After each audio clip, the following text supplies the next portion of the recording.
So in chapter 1, the author talks about 4 foundational themes that are super important in early childhood education. Those 4 being a reflective practice, a multicultural approach, a holistic approach, and professionalism. And after reading the chapter and just, thinking about my own experiences in school, athletics, coaching, and working with young children, I realized how connected all 4 of these themes truly are. So let's start off with the first, reflective practice. To me, reflective practice means constantly thinking about how we can teach, how children respond to what we're teaching, and what we can improve. I think this is one of the most important parts of being an educator because, as we know, no child learns the same. No child learns exactly the same. And when we do reflection, it allows us to grow and instead of just repeating the same routines that are comfortable to us, even if they may or may not work, right? And I think that I've learned this a lot through my time being an athlete in sports. If you have a good performance, you still watch film and you think about how you can improve on it. And I think as an educator, you can do the exact same. Take feedback from your room and just reflect what worked, what didn't. And I think reflective practice means being really honest enough to recognize what you could have done differently to better support the children in your classroom. I think it also means understanding your own biases, which is kind of hard to do sometimes, and experience and perspectives because those things influence how we interact with families and students. The second theme is having a multicultural perspective, and this is also extremely important because every child comes from a different background, culture, family structure, and life experience that we don't really know or may not be familiar with ourselves. And as educators, we can't assume that every family, thinks the same ways or values the same things.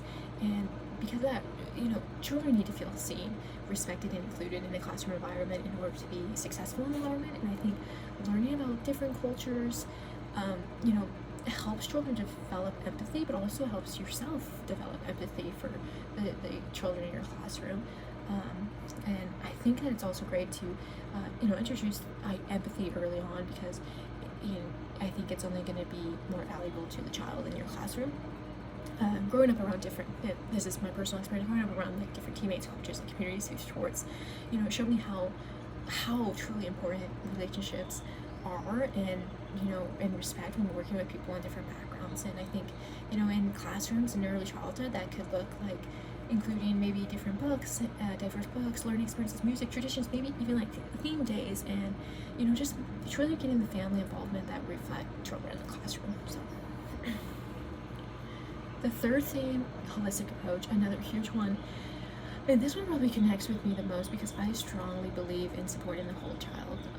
Education is a lot more than just academics.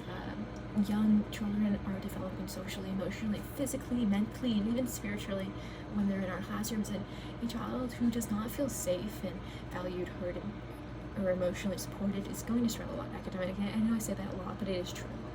And, no matter how good the curriculum is, if a child doesn't feel supported, it's not going to be beneficial. And I am also super big on play-based learning. I think that is my background in athletics. But I truly believe that, I think children learn very well and maybe the best through hands-on experiences, relationships, creativity, movement, and exploration.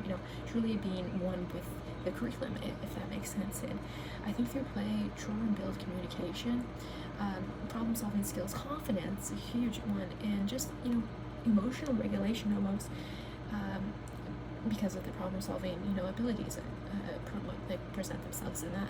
So I think since starting my studies in early childhood, theorists like Piaget and Vygotsky, they have stood out to me because they really emphasize how children learn through interaction and exploration in social relationships. The last theme is professionalism. Professionalism means being responsible, to me at least, ethical, respectful, and prepared. Also committed to continuous learning, and with that I think professionalism falls with all the other themes that we had just covered because early childhood educators have a huge responsibility. We're helping shape the children. We're helping shape children, and there's nothing that I think bigger than that. And I think that we're with them during the most important developmental years of their life, and professionalism needs to be, go hand with that. And professionalism means building positive relationships with families, co-workers, and truly advocating for the child when needed. I think professionalism is also especially important because in early childhood, people sometimes underestimate the field, right? Kind of downplay it, but I think even though teaching young children, it requires so much patience, knowledge, and flexibility and strong communication that it should never be looked down, and professionalism is a skill that's needed each and every day. So I guess just to wrap it up and try to give them the 6-minute mark, understanding these 4 themes is super crucial in creating a curriculum for young children because, you know, like I said, it's not just academics, it's a whole entire support system that goes into teaching and guiding these young kids, and reflective practices help just as much as a multicultural perspective with a holistic approach, and professionalism is just the cherry on top, and all these things together create a super meaningful learning experience that truly supports children's development and prepares them for future success. So thank you.